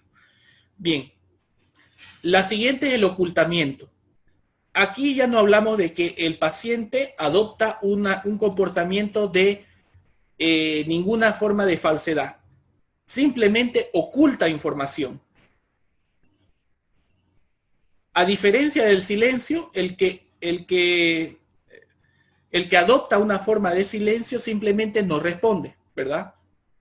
En cambio, el que oculta no solamente no responde, sino que lo envía por otros caminos al terapeuta. Esto es peligrosísimo. Esta forma es peligrosa de resistencia, porque nos monta toda una historia que nunca ocurrió. Estas omisiones nos hacen cometer graves problemas en el diagnóstico. Nosotros nos basamos en el registro de información personal del sujeto. Y si el sujeto nos monta una historia que nunca ocurrió, con padres que no tenía, entonces nos hace cometer errores, por supuesto. El ocultamiento, entonces, no es un silencio, no es que voy a ocultar mi información, no. El ocultamiento es llevarlo por otro lado al terapeuta. No por el lado de que no quiero que averigüe, sino por otro lado que me parece que es una historia más convincente para mí. Nuestro trabajo no es de policías, no es de árbitros de fútbol ni de jueces. Nuestro trabajo es terapéutico. Entonces nosotros, si alguien dice que se llama María, siendo de que es Juan, no importa.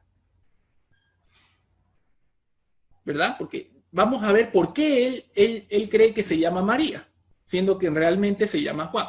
Nuestro trabajo no es decir, oiga, usted no se llama María, usted se llama Juan. No, es entender la lógica del paciente, es entrar en su subjetividad. A diferencia de un juez, el juez le va a decir, usted no se llama María, usted se llama Juan. Entonces yo le voy a... usted no va a incurrir en un delito de cambiarse el nombre porque le dio la gana. Entonces legalmente ya ese es otro trabajo. Nuestro trabajo es averiguar por qué cree que se llama María, siendo de que se llama Juan. ¿Okay? Ese es nuestro trabajo. Sin embargo, nosotros parte importante de nuestro trabajo es registrar esa información, ¿verdad? Personal del sujeto. Entonces, un sujeto que constantemente nos está ocultando información, lógicamente nos va a hacer cometer errores en el diagnóstico. Por eso es que esto hay que trabajarlo siempre. Incluso antes de iniciar una entrevista tenemos que formar una alianza terapéutica con el paciente. Ya vamos a ver cómo. ¿Okay? Bien. Y finalmente la actitud defensiva. Esta es una resistencia abierta de desconfianza.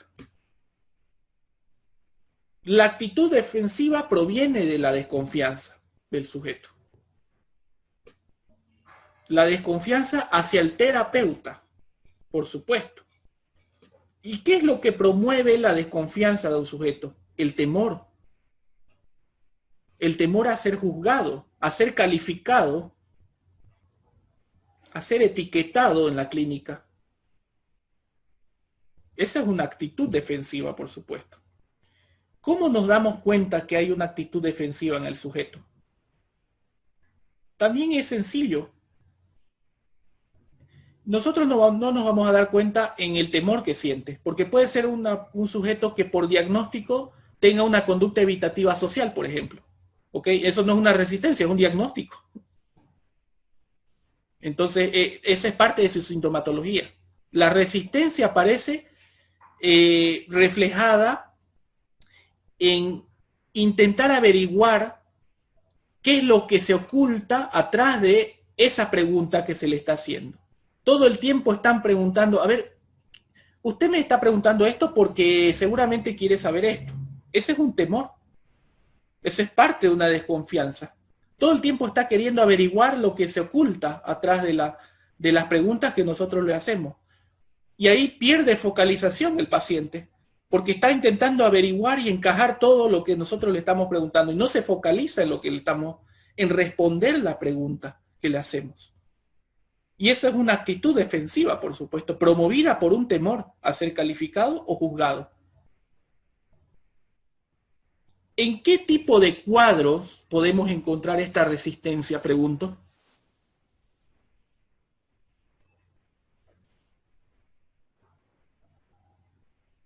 ¿Alguien sabe? En caso, por ejemplo, de un trastorno paranoide, puede ser. Correcto. Así es. Usualmente es la persona que por su naturaleza sospecha de todo, ¿verdad? Entonces el trastorno paranoide de la personalidad es proclive a utilizar este tipo de resistencia, de actitud defensiva todo el tiempo. Otro es la esquizofrenia. En la esquizofrenia también hay una certeza del esquizofrénico, por tanto hay una desconfianza. En el trastorno delirante crónico también lo encontramos. Todos los trastornos que tengan implicado una certeza sobre el delirio. La persona que va con esa certeza, con esa idea fanática que tiene, por ejemplo, vamos a poner un ejemplo desde lo moderno acá, que tiene la certeza de que el dióxido de cloro va a solucionarle el problema del coronavirus, va a la clínica, inmediatamente nosotros le preguntamos, ¿y qué tipo de medicamentos toma? Ah, usted seguramente me va a decir que no tome dióxido de cloro.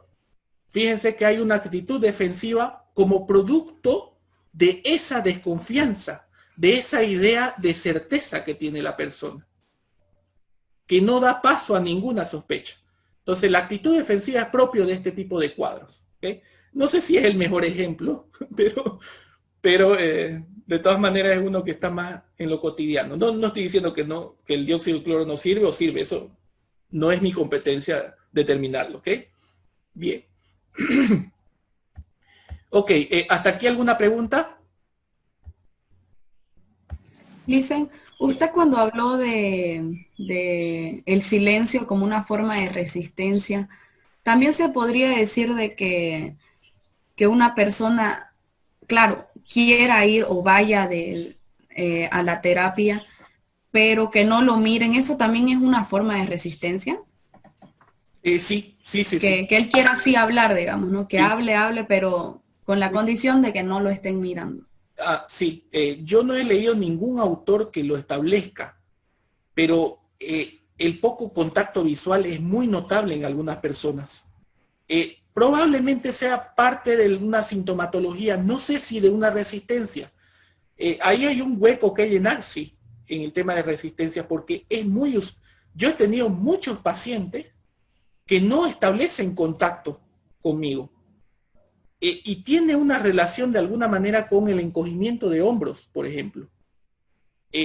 Sin embargo, no lo tengo determinado como una resistencia. Probablemente ahí habrá que, ya ustedes como clínicos, futuros clínicos, ya ustedes pueden ir indagando eso. Yo lo voy a hacer por mi lado, pero de momento no lo tengo como una resistencia y no he encontrado ninguna referencia respecto a eso. La mirada perdida es parte de una sintomatología. No es parte de una resistencia. En algunos pacientes que no me miran, por ejemplo, ante una pregunta abierta que se le hace, me proporcionan la información que necesito, pero no me miran. Están así, para un lado.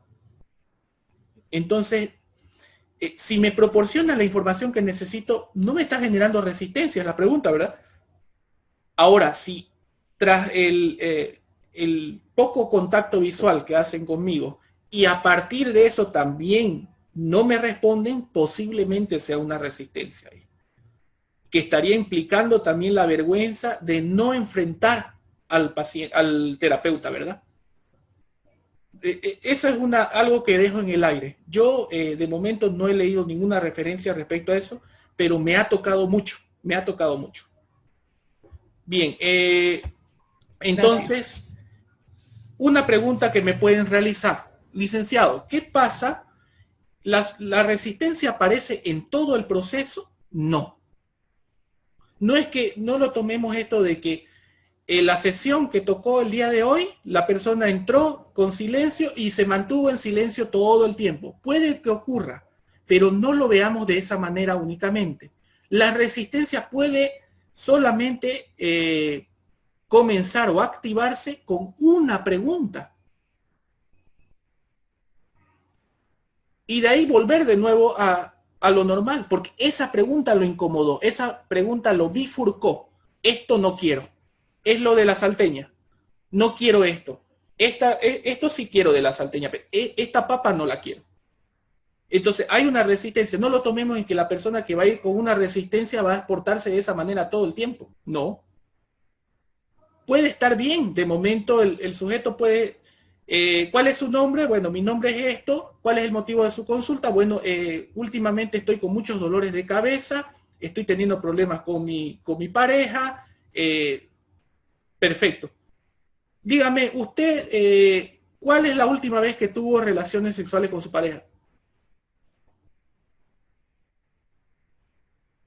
No quiere responder la pregunta.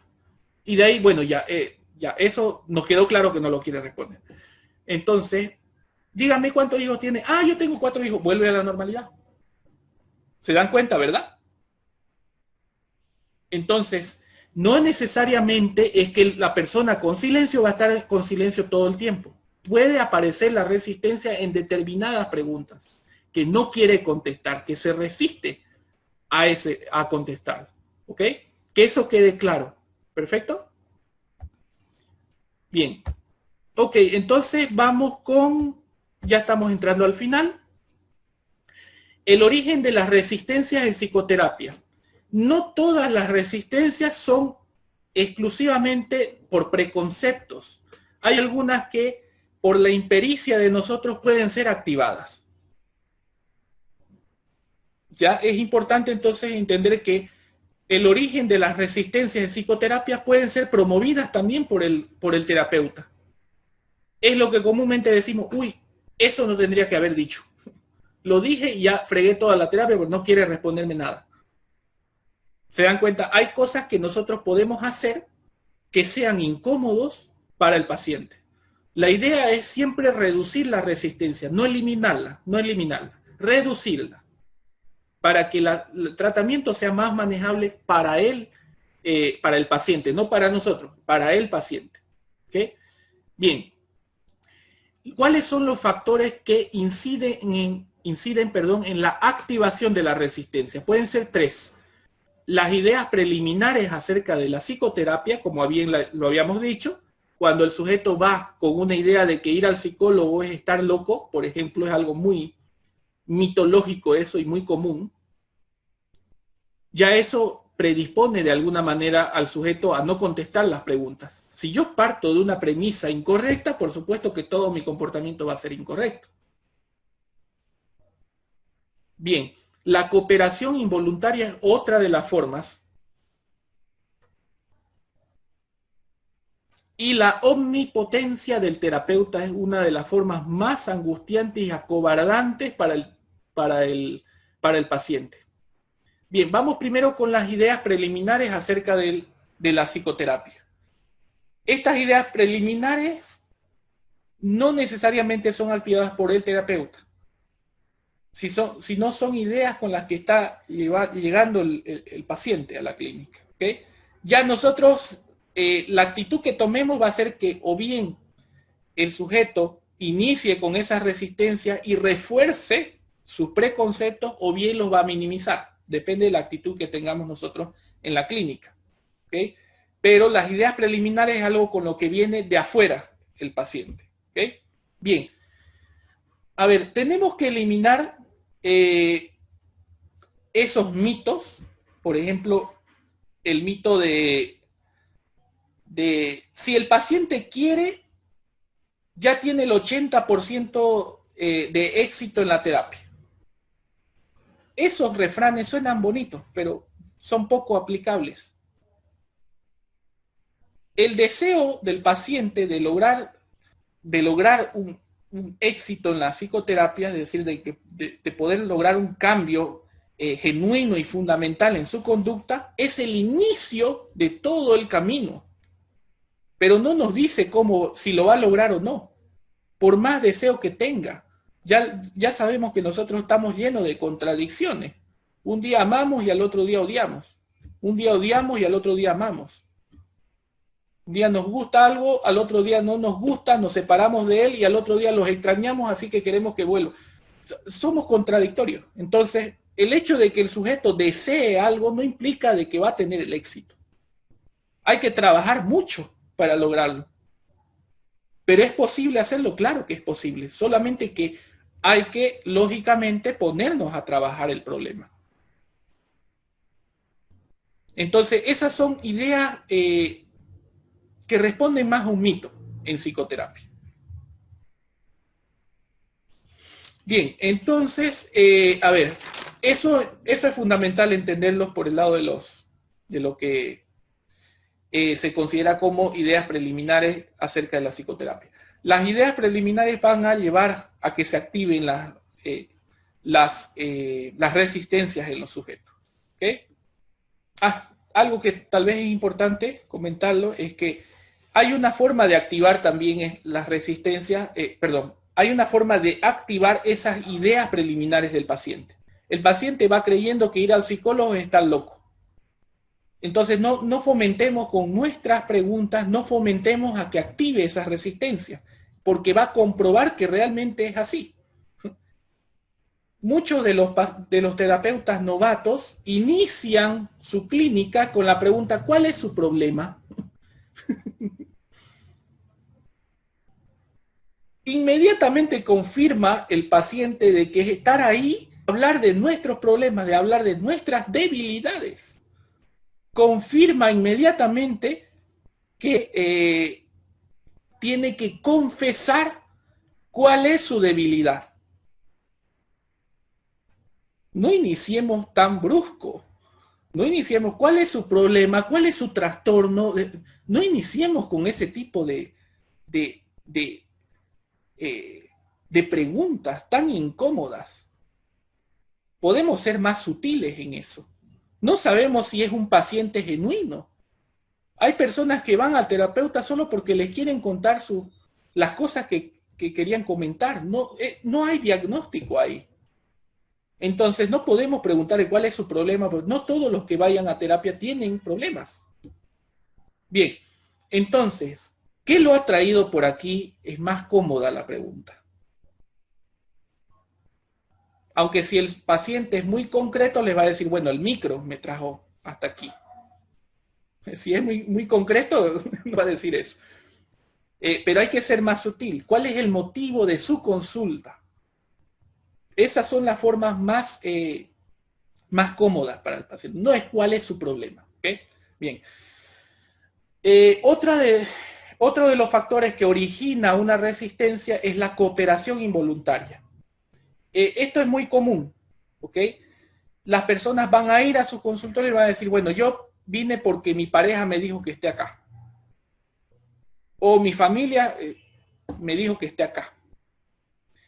El hecho de estar ahí, no se olviden que ya lo bifurca al paciente de que quiero estar aquí, pero también no sé de qué se trata y tengo miedo. ¿Verdad? La persona que no está interesada en ir, no va. La persona que tiene resistencia va a ir, porque parte de él sabe que es un problema y parte de él no quiere cambiar. ¿Okay? Entonces, con eso sí nosotros podemos trabajar. Muchas de las personas que van a ir a su consulta seguramente van a estar con esa cooperación involuntaria. Yo estoy aquí porque mi pareja me recomendó. Ay, ¿qué hizo? Es que le pegué 3 veces. Bueno, más que suficiente, respondida a la pregunta. Entonces, en ese caso, parte del sujeto sabe que es un problema. Si nosotros excavamos en esa pregunta, puede ser que encontremos que el sujeto quiere estar ahí, en realidad. Pero se estaba ocultando detrás de que no soy yo el que quise por propia voluntad, sino que porque me trajeron o alguien me dijo que era lo mejor para mí. Es una forma de ocultar responsabilidad. pero el hecho de que esté ahí ya nos indica que sí quiere estar ahí el sujeto. Entonces, ¿va a tener resistencias? Por supuesto que va a tener resistencias, pero no estamos incurriendo nosotros en, de alguna manera, negarle un derecho que tiene. Él vino por su propia cuenta. Ahora, de que nos digo que no necesito, que me trajo alguien, que eso ya son resistencias. Pero el hecho de estar ahí y que no esté obligado por nosotros, entonces implica de que parte del sujeto quiere cambiar. ¿Okay? Y esto puede ser admitido. Por eso les digo que si excavamos esa supuesta cooperación involuntaria, puede ser que el sujeto admita, sí, es verdad lo que me dijo mi esposa, yo soy muy violento. Puede ser que en algún momento lo que inicialmente era de que yo no necesito porque alguien me dijo que venga, yo vine, puede transformarse después en admitir un mismo, algún tipo de comportamiento que él ve conveniente cambiar. ¿Ok? Bien, y finalmente la omnipotencia del terapeuta. Como les digo, las resistencias se originan de algo muy delgado. Entonces nosotros no tenemos que incrementar a que se activen más resistencias, ¿verdad? Uno de los factores más peligrosos que activan fuertes resistencias en los pacientes es la actitud de experto que tiene un terapeuta.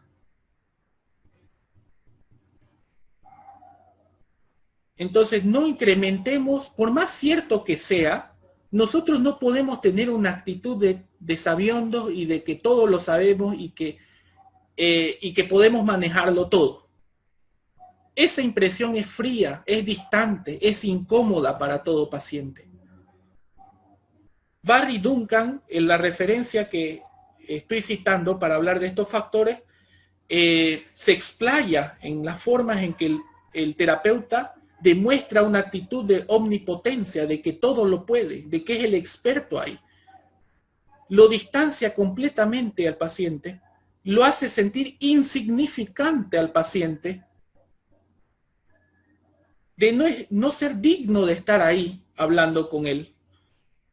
Y esto es sutil, no es algo que abiertamente el terapeuta va a decir, ¿verdad? Pero es sutil.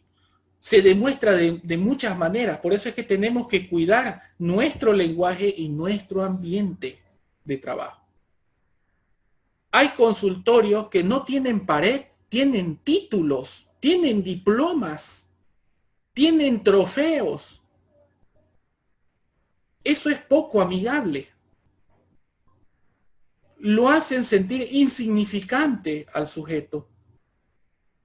Debemos tener un consultorio más agradable, con plantas, sin demostrar todo el tiempo una actitud de experto. Se dan cuenta, ¿verdad?, lo que quiero llegar con eso. Dejar de estar mostrando con tanto empeño los logros del terapeuta. No es necesario alimentar nuestro egocentrismo para hacer clínica. No es necesario. Las personas que sienten la necesidad de mostrar todos sus logros pueden hacerlo con el logro de los propósitos de la clínica. No es necesario anunciar estar en esa eterna meritocracia, ¿verdad? Demostrando todo el tiempo que sabe más. No es necesario eso. Con lograr los propósitos de la clínica, los propósitos establecidos en la clínica, el paciente se va a dar cuenta del nivel de estudio de ustedes. No es necesario llenar el consultorio de trofeos, ¿ok? Bien, hacer algo un poco más amigable. Dejar de utilizar, otro de los factores que nos dice Barry Duncan es dejar de utilizar el lenguaje extra buscado. El lenguaje procesual propio del terapeuta novato. Primero le voy a hacer una entrevista. Después le vamos a pasar a hacerle una batería de pruebas. Después, estos son los propósitos de la batería de pruebas. Después de los propósitos vamos a empezar con el tratamiento. Se corta el flujo, completamente se corta el flujo de la clínica. Nosotros debemos administrar nuestro servicio de otra manera.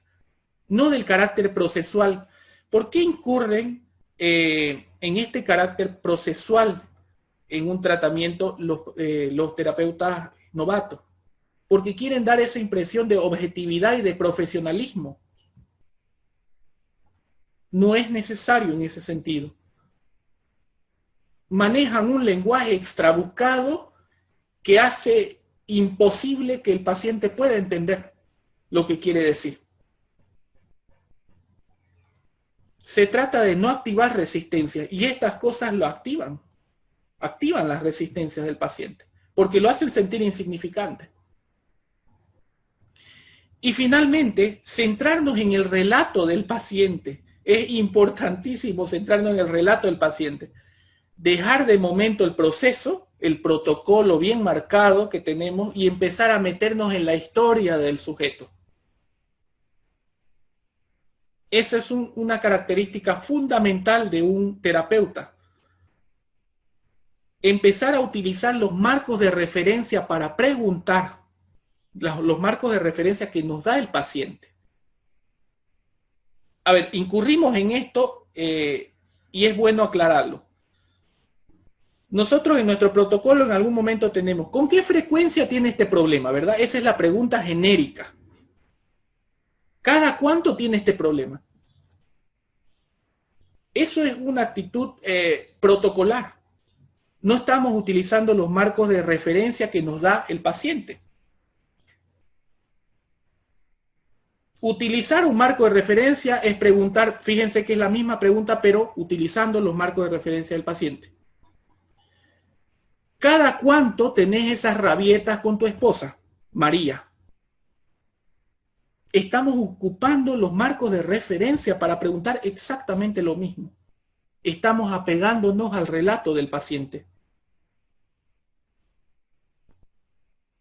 ¿Se dan cuenta, verdad? Hola, hola, hola. ¿Se escucha? Sí, se escucha.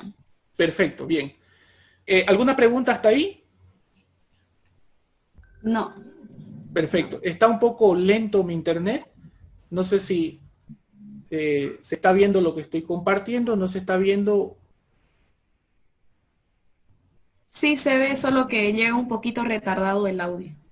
Ah, ya, perfecto. Ya, a ver. Vamos al último punto entonces, el manejo clínico de las resistencias, ¿ok? Ahorita seguramente va a salir la diapositiva, es que está un poco tardando. Incluso para mí está tardando. Bien, entonces, a ver, las resistencias, ¿cómo tenemos que ocupar? ¿Okay? La alianza terapéutica tiene finalidades, tiene variantes a mejorar y estrategias específicas. Vamos a hablar un poco sobre esto, ¿ok? Bien, la finalidad es optimizar la relación terapeuta-paciente de la alianza terapéutica. Esa es su finalidad. ¿Cómo podemos hacerlo? A través de las variantes a mejorar, que son la expectativa y la credibilidad. La expectativa y la credibilidad son variantes que se refieren a, de alguna manera, a elevar y mantener la confianza del paciente. Esto es bueno aclararlo también. ¿Por qué? Porque cuando hablamos de elevar y mantener la expectativa, no estamos hablando, como comúnmente se malentiende, de elevar la expectativa con el terapeuta o con la terapia. No podemos generar promesas en la clínica, ¿okay? Respecto a que el sujeto, a través de nuestro protocolo, se va a poder curar de un determinado trastorno. Nosotros tenemos que alimentar la expectativa respecto a sus propias capacidades de cambio del sujeto. Eso sí podemos hacer.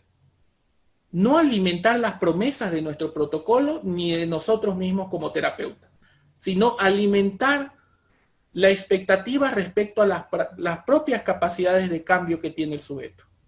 Eso mejora muchísimo la alianza terapéutica, porque el sujeto sabe que tiene capacidades para cambiar, porque nosotros se lo hemos establecido así también. Igual la credibilidad. de la misma manera. Es otra de las variantes que tenemos que trabajar en la clínica. Y tenemos que trabajarla inmediatamente. Es decir, desde la primera sesión. La credibilidad también respecto a las capacidades del sujeto. Es decir, que el sujeto confíe en sí mismo. Esas son las dos variantes más importantes, ¿ok?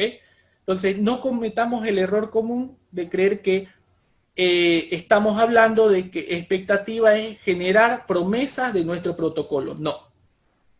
Es que el sujeto se haga promesas de cambio a sí mismo. ¿Okay? Eso que quede claro. ¿Okay? ¿Alguna pregunta hasta aquí?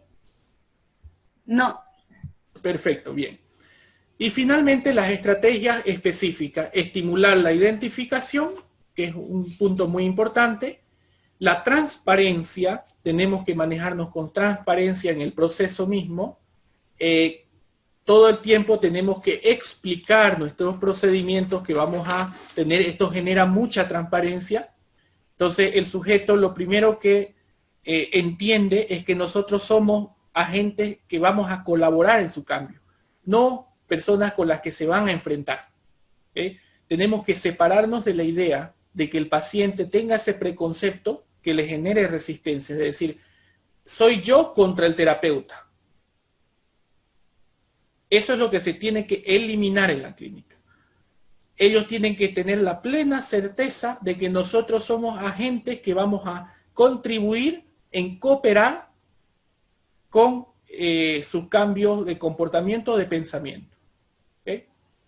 Perfecto, entonces, y finalmente, priorizar los derechos del paciente es siempre preguntarnos a nosotros mismos hasta dónde podemos llegar con el logro de nuestros propósitos. Esta es una actitud muy ética por parte del terapeuta. ¿Okay? Respetar su integridad y sus sentimientos, nunca estar acobardándose de ellos.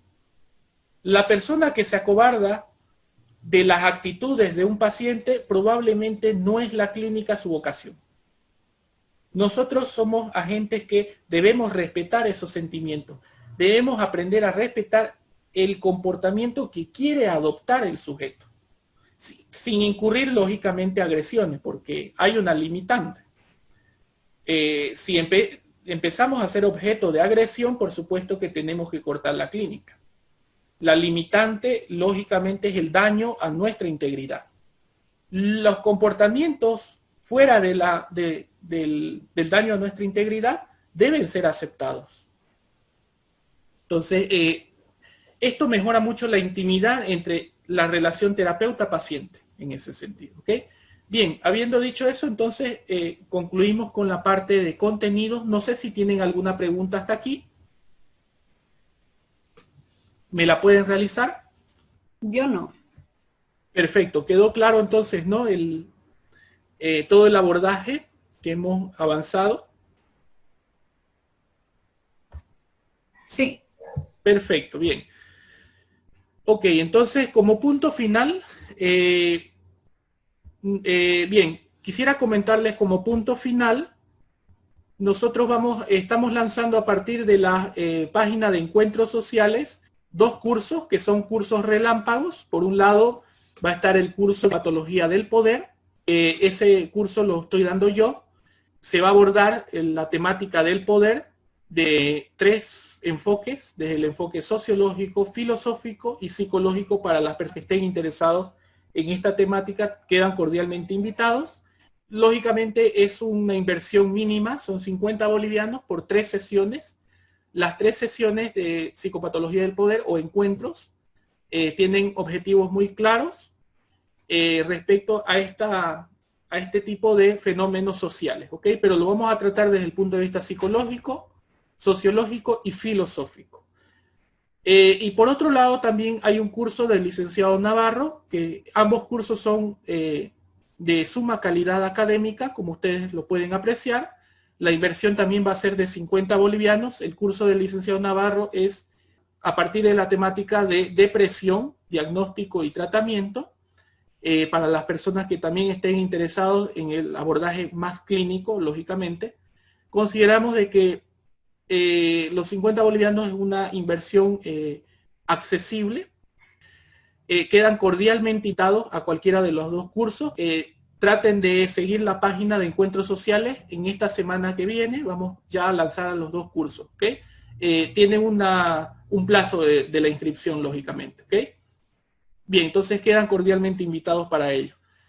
Solamente queda agradecerles por todo. Muchísimas gracias por la escucha activa y por la participación de cada uno. Y bueno, será pues hasta una próxima oportunidad, ¿no? Muchas gracias a todos.